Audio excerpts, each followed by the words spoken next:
on lâche rien. Et d'ailleurs, c'est pour ça qu'aujourd'hui, on va parler de nos petites victoires. Voilà, parce qu'il y en a quand même, hein, malgré ce flot de mauvaises. Alors, dans les victoires déjà, au sujet du boycott, grâce à la mobilisation des militants marocains qui continuent à lutter contre la normalisation, Ismaël Larzaoui, militant de BDS Maroc, a été libéré. Ensuite, fini les partenariats israéliens avec les universités flamandes.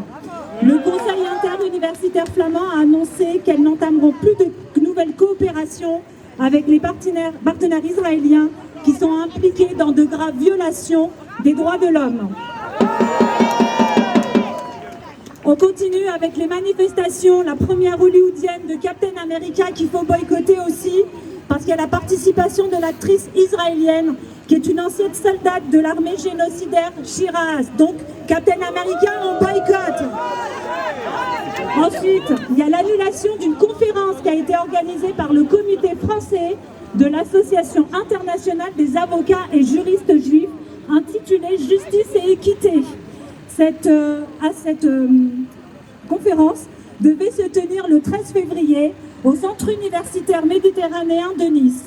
Et parmi les intervenants, il y avait Roy Schandorf, qui est un ancien procureur général adjoint de l'État d'Israël et qui est actuel conseiller de Netanyahou, sur le thème de la défense juridique d'Israël devant les tribunaux internationaux. Exactement. Alors, victoire aussi à la liberté d'expression à Montpellier, parce qu'après des mois de blocage, le tribunal administratif de Montpellier a fini par déclarer illégales les mesures d'interdiction de manifestation pour la Palestine, systématiquement prononcées par le préfet de l'Hérault. Donc le boycott, ça fonctionne. Le boycott, c'est facile. Le boycott, c'est légal. Donc je rappelle, Carrefour, Teva, HP, Optical Center, et bientôt le Ramadan. Donc on fait attention aux dates qu'on achète.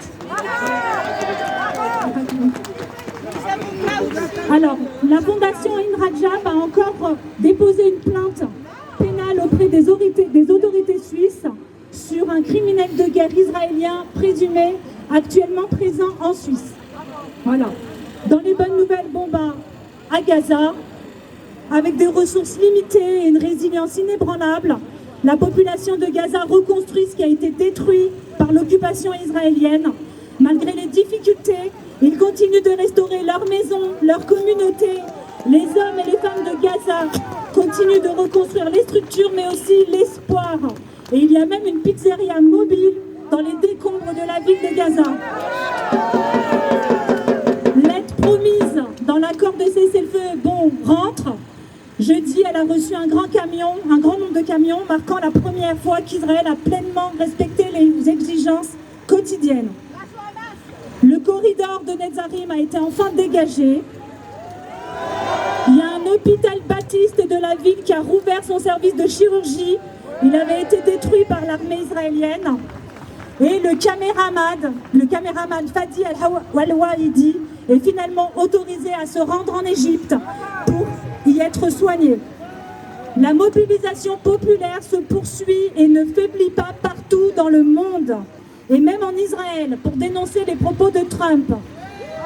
Il y a de grosses manifestations. Et d'ailleurs, Netanyahou, il a vu son convoi. Il y a des œufs et des tomates pourries qui ont été jetées. Voilà, et même son hôtel, il y a eu une incursion à Washington pour qu'il rende des comptes.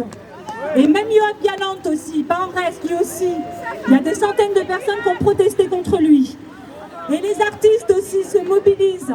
À Copenhague, il y a un chanteur espagnol, Miguel Rios, qui a ouvert la 39e édition des Prix Goya avec sa chanson Bienvenidos et qui a terminé par Free Palestina.